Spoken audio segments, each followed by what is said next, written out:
from WFSB, Connecticut's first choice for news. This is Channel 3 Eyewitness News at 5:30. And we begin with breaking news tonight at 5:30. Route 3, also known as Newfield Street, is closed in both directions in Middletown. There was a head-on crash right on Route 3 at the intersection with Mile Lane. Channel 3's Rachel Lutzker has the newest information from the Pinpoint Traffic Center. Rachel? Well, all lanes are still closed, Dennis. This is right along Route 3, and this map will give you a general idea of where the problem is. Route 3 at Mile Lane shut down completely, both sides of the roadway. Now, as far as alternate routes are concerned, because the roadway is closed and you'll need to get around this, Route 9 is a great alternate for you, or if you need to travel more locally, you may want to use Route 217. Again, both run parallel on either side of Route 3, so both making a great alternate route for you as far as this roadway being shut down is concerned. We'll continue to watch this problem and the rest of the commute coming up. Thank you, Rachel. Our other big story tonight is being called the biggest steroid bust in history.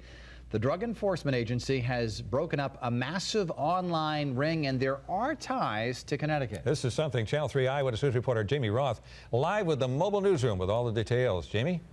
Yeah, they were busted for selling steroids online. It turned out to be an international roundup, including several states here at home and several countries as far away as China. U.S. Attorney Kevin O'Connor announced that Connecticut is tied to the international steroid sting called Operation Phony Farm and Operation Raw Deal. 7 people have already been charged. 3 have pled guilty to distributing steroids by mail after customers approached them over the internet, in some cases on a myspace.com page, in other cases on a website.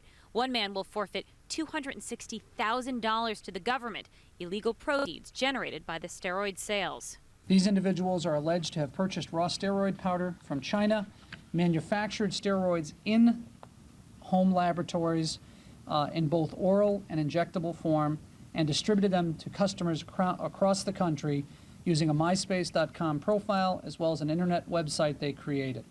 And what's worrying to law enforcement is that it may not be just adults that these so-called internet drug dealers were courting for business. Of particular concern to us is obviously the use of profiles on myspace.com, which gives us concern that this might in fact be a way to market to underage, to minors and to children. And these operations are not over. In fact, more arrests are expected. Reporting live with the mobile newsroom from New Haven, Jaime Roth, Channel 3 Eyewitness News. Well, we've all seen them, and some of us have actually been to them, made them, so forth. Roadside memorials for victims of crashes or other tragedies. Well, now the city of New Haven wants to come up with a way to limit how long these unattended tributes can stay up. Channel 3 Eyewitness News reporter Leon Collins took the mobile newsroom to New Haven and has more. New Haven officials are talking about a new law that would regulate makeshift memorials. These memorials tend to pop up in urban areas where friends and families leave tokens of remembrance, typically at a murder scene. We found one such memorial in Fairhaven Heights. We spoke with a young man who would only identify himself as Joe. He told us he remembers the friend who was killed here back in 2005.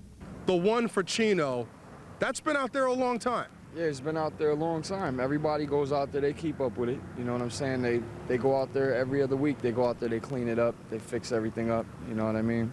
However, across New Haven, there are people who feel that some of these memorials hang around too long, block sidewalks, detract from the neighborhood, and tend to wither away, becoming sometimes an unsightly display of weathered stuffed animals and burnt-out candles.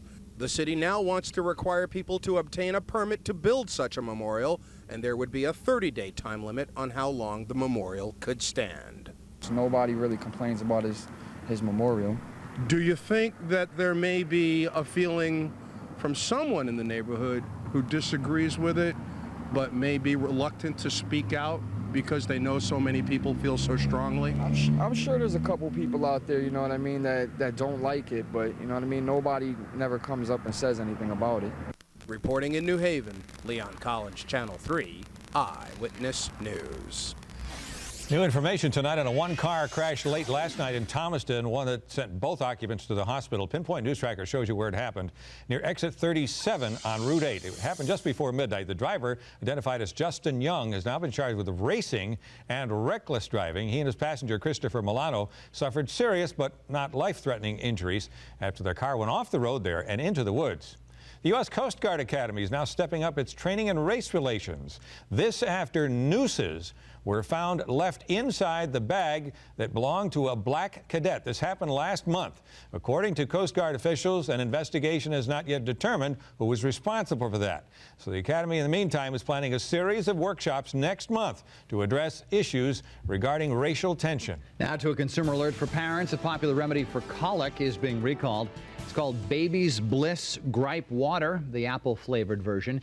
The federal government says it tested positive for a parasite, which may be what sickened a 6-week-old infant in Minnesota. It was sold at 3 stores here in Connecticut, and those 3 are Over the Moon in Avon, Bissell Pharmacy in Ridgefield, and Starlight Baby in Southbury. If you bought it in any of these stores, call the store right away. For more information, you can also log on to our website. That is WFSB.com.